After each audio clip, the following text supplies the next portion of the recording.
What do you think of whenever you hear the phrase mental health?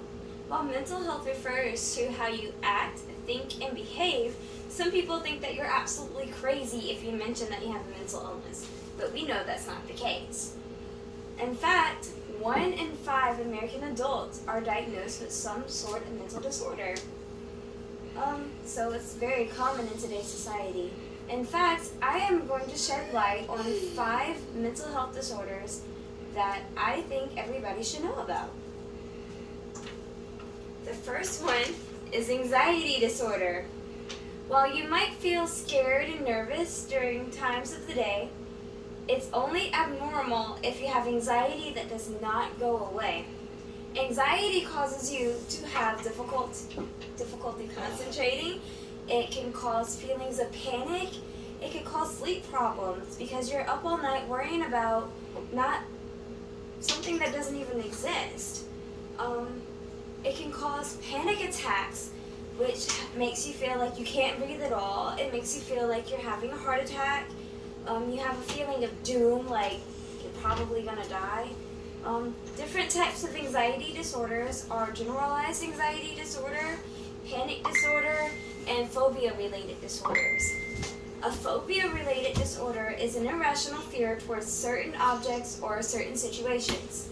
The person who has a phobia-related anxiety disorder will avoid that situation, which means that they won't go anywhere near that situation, so that way they won't have to be compromised. But if they have to go through that situation, they have severe anxiety about it. They don't feel comfortable at all. And now you should know about anxiety disorders. The next disorder that we're going to shed some light on is mood disorders. A mood disorder describes all types of depression and bipolar disorders. One minute the person could be extremely happy, or the next minute they can have mania where they're very uncontrollable, and then the next minute they could be irrationally mad. Well, it's not minutes, it's more like days or weeks, but it's the extreme mood changes. It's harder to diagnose in children because y'all's feelings are really irregulated anyway, so we don't know if it's normal child behavior or if you have a mood disorder. Mood disorders are caused by imbalances of chemicals in your brain, and it can be fixed with therapy and medicine. It's twice as high in men as it is in women because men they tend to hide their symptoms more than women do. It runs in the family, so if your mother or your father gets diagnosed with a mood disorder, chances are that you or your siblings may have it too. And it's just intense and harder to manage than just plain sadness, because it's worse than sadness. And now you know all about mood disorders. The next disorder that we're going to go over is psychotic disorders. Psychotic disorders range from schizophrenia, schizoaffective disorder, or bipolar with psychotic symptoms. Psychotic disorder is marked by psychosis, which means you lose contact with reality. You tend to have hallucinations, which are things that you see and hear, but they're not really there. So, for instance, if nobody is home with you and you hear somebody calling your name, that's an hallucination because they're not really there. It can also cause delusions, which means that you believe something that's not true. Psychosis symptoms are also, the pre-symptoms are you drop in grades or you don't perform as good at work. You have trouble thinking or concentrating because you're not completely there whenever you're thinking about that task. You're thinking about other things instead. You're extremely suspicious or uneasy, even with people that you've known your whole entire life. You have decline in self-care or personal hygiene because you just don't care about the way you look anymore. You want to spend more and more time alone than what's normal. And you have strong inappropriate emotions or even no feeling at all. Psychotic disorders are usually genetic, so if somebody else in your family has it, you're most likely going to have it. Or it can be caused by a physical illness or just an injury. Now you know all about psychotic disorders. The next mental illness that I would like for y'all to know about is dementia disorders. Dementia is a loss of memory, language, or problem-solving skills. And these are usually severe enough to interfere with daily life. Dementia disorders can cover Alzheimer's disease, vascular dementia, Lewy body dementia, and mixed dementia.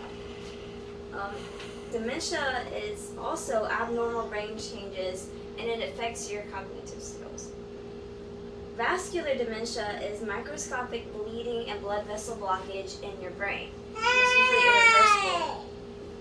All types of dementia are progressive, which means that it will get worse over time. And it affects your short-term memory loss.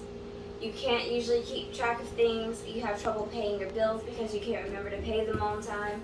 You have trouble planning because you don't remember if you made plans or not. You have trouble remembering your appointments, and you have trouble traveling because you don't realize where you are and you can't remember how to get back to where you came from. Now you know all about dementia diseases. The next disorder that I would like for you guys to know about is attention deficit disorder, or ADD. Attention deficit disorder is marked by inattention, hyperactivity, and impulsivity. Whenever you're inattentive, that means that you're not able to pay attention to anything. You're easily distracted. You're just not there. You're daydreaming. To be hyperactive, you're usually fidgeting. You're moving in situations where it's not appropriate. Or you're thinking about stuff like you can't keep your thoughts still. They're always racing. Or you just can't control your mouth sometimes. Whenever you're impulsive, that means that you don't think before you act. You just do it, even if it harms you or somebody else. Whenever you're inattentive, you can also overlook or miss details. You have difficulty, like Gabby, difficulty paying attention, and it just doesn't work out very good for you. ADHD has certain levels, like it can be more severe, it can occur more often, or it can also interfere with your quality of life depending on how severe it is. It's more common in males than females because they show more symptoms of the hyperactiveness of it. And there's no cure for ADHD, but it is mostly diagnosed in kids. Adults can get it as well, so if you feel like you have trouble paying attention and your grades are dropping significantly, please reach out to your doctor. There are medicines that you can take and natural solutions for it. Now you know all about attention deficit disorder. And that was actually our last disorder. Yay! So by now you should be aware of the 5 most common mental health disorders. It is important to be aware of these disorders so that way we can help to end negative stigma, and that way people won't be so scared to go to the doctors to get help. If you think that you or a loved one may have any of these mental disorders or just display signs of not being normal like they usually are, please reach out to your doctor because there are things that can be done for help. You are not in this alone, and there is help for you. Thank you. Have a good afternoon.